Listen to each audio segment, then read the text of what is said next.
So we're pretty much almost done with this book, and I actually want to propose something too. For the next book, what if we somehow find a way to incorporate this book into those sessions as well, so we don't forget about it? You know, because I don't want us to finish this book. There's so much good shit in here that's so valuable.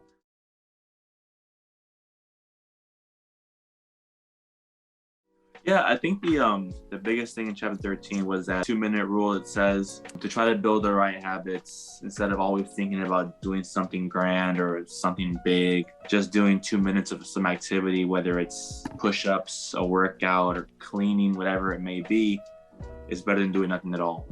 And that the frequency in doing the 2-minute rule will help you establish that habit. Yeah, especially when you start a new habit, they say you want to make it as easy as possible. So even if you do like the 2 minute of starting the habit, that'll be like the gateway for it to become a longer or harder habit over time. Is there any like habits you want to implement 2-minute rule? I'd say probably cleaning every day. Yeah. Cleaning for at least 2 minutes to make it a habit, I think would be a good one for me. Whether it's cleaning the table, wiping the counters, 2 minutes should be easy enough where it's not some big thing in my mind I gotta accomplish and then I don't do it, you know? And you can bring it back to like the previous chapter, like the implementation every day at this time, do this, I guess. No, for sure. See, I'm already forgetting some of those things. That's why I want us to go back and takeaways.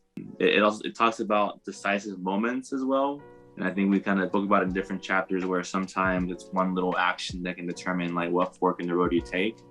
And he spoke about when him and his wife get home from work, if they put on their workout clothes, that's the first decisive moment that will mean they go to the gym or something versus staying in and watching TV all day.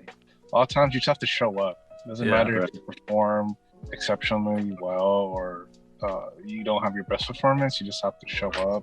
I think in terms of what I'm going to implement is, and I think that ties into decisive moments. When I wake up in the morning, I'm going to sit at my desk. Because a lot of times, like I try to do work like in my bed, like with my laptop. It's not a good setup for the rest of your day. So if I can just get up, sit 2 minutes at my desk, like with a coffee, set me up for the rest of my day. Pretty good. Talk about decisive moments and gateway habits. Yeah. Like I think was a key word for me is those gateway habits is the first decisive action that leads to the bigger actual habit you want to accomplish. So that was a big takeaway. Yeah, those gateway habits are important. Yeah, it's pretty interesting too. Like that gateway moment is like putting on your workout clothes. Like you don't put them on and then next thing you know, like you haven't worked out and then that spirals and you're like, you gain 10 pounds. It's not very personal. Because like, yeah, and then I gained 10 pounds.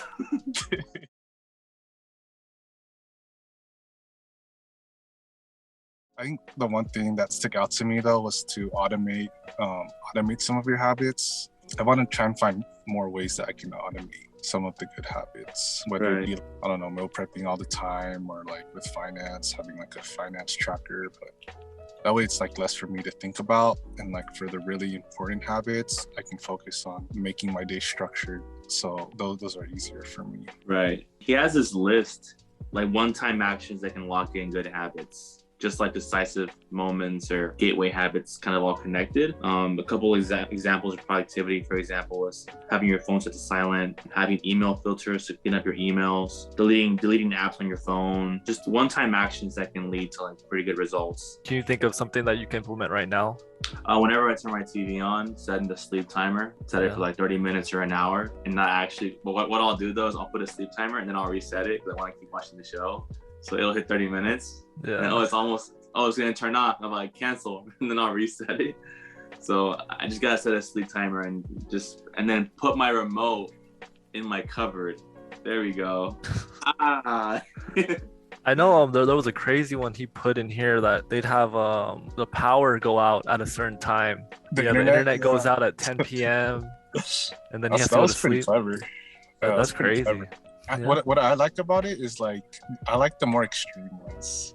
Like those are like, I feel like for me, the more extreme, the more effective it is for me. Yeah, that's true. But shit, I deleted Uber Eats. Uber Eats still has Postmates. Like today, like from my phone, like I couldn't give it to anybody, but I put it further away from me, that helped like not like checking it as much. It just reached further. This yo. Yeah, that is hard though, the phone thing. There's no drawers at like state, so like Yeah. I mean, unless you put it in your backpack and click. Yeah, I was gonna say that. Put it in your backpack. Yeah, you can do that true. too. Or turn it I'll off. try that. Turn it off completely. Yeah, you can turn it off. Yeah. Or you just give it to a baddie and be like, "Hey, could you hold this?" Like while I study? Yes. You've heard of Atomic Habits? Have you heard of Atomic Habits? No. You could get her phone and she could get your phone. Yeah. Is that habit stack on stack on stack?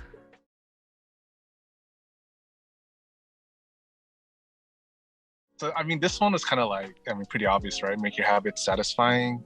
They like said it, the explanation again in the book, where like we're hardwired for like short-term satisfaction. Yeah, the instant Right. gratification. Yeah, instant Yeah. gratification, like as opposed to like long-term gratification.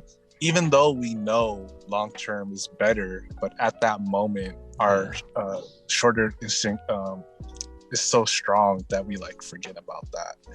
Yeah. Right. Even with our small habits that are for long term and may not pay off right away, we should still add some satisfaction in there through different methods. Maybe after you like study for an hour, you get to watch like part of your favorite show, or like, but then like, is that like heading to a bad habit too, or like since you're watching the show, but maybe not because you're getting.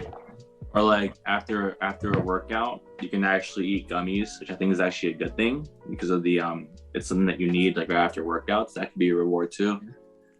I think this chapter can lead to like bad habits though. Oh, I was gonna bring that up, yeah. Cause like if you enjoy like eating bad, eating like shit, you immediately get that satisfaction, you get rewarded, then you're gonna repeat that behavior. Right. No, but I think this chapter too, it's like it's more like an affirmation to adopt long-term thinking. If you have that temptation, just be like, it said if that temptation is really strong, you probably shouldn't be doing it. Like if that short-term reward is so like strong, probably shouldn't do it. Deciding to eat a hamburger is like really strong, so you probably like should just not eat that hamburger.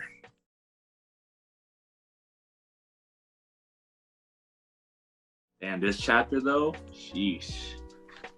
That's probably my kryptonite, habit tracking, just tracking shit. That's been the thing I'm the worst at. I think he even mentioned it here that the reason he saved it for last is most people don't like doing that. And I'm one of those people. He brings up a couple different things in here about the all or nothing cycle of behavior change. It's like a pitfall where a lot of people, if you can't do something perfectly, that you don't do it at all. And I do that sometimes where it's like super late and I want to go to the gym, but it's so late that I'm like, oh shit, I'm only going to have like an hour to work out or like 40 minutes to work out instead of have like an hour and a half that I normally want. So I won't go. I'll just go tomorrow versus I can still go and do something, even if it can't be perfect or it can't be what you wanted, to still do it so you don't break the habit because that's more powerful. You gotta show up. Also too, like I thought it said never miss a day twice, and that's so true. Like the momentum that you have when you miss 2 days in a row is so strong. Most likely you'll miss 3, 4. So like it's very crucial not to miss more than one day. Yeah, especially after like a day of drinking. As soon as you miss that day, like you want to get back onto your routine as soon as you can. I also think like tracking habits can be like tedious too. That's why he says like don't try to do like 10 of them. Just do like a couple important ones. That way like it's not as like tedious. I feel like it can be tedious sometimes. Yeah, like tracking your calories, like that's really tedious. Mm-hmm. But like going to the gym is like so easy. You just mark it off. You went to the gym today. That's my kryptonite, y'all. That's my that's my biggest fucking weakness. Dude, taking a fucking notebook out and fucking like I hate tracking. Like get a calendar, bro, and just X it out. I'm gonna work on it, but I'm just saying it's my biggest weakness in all areas of my life. Like tracking shit, doing notes, reminder lists, all that. So I might start putting like a little notebook next to my my dresser when I wake up, and maybe just writing one thing in there to start this habit, to build a habit where every morning I can actually like write like a plan for my day. Like that's one thing I want to do. So when like you work out, bro, just fucking write it in there, man. If I can take away that from this, bro, and I can build a habit out of that, that's like my biggest takeaway, like life-changing takeaway, dude.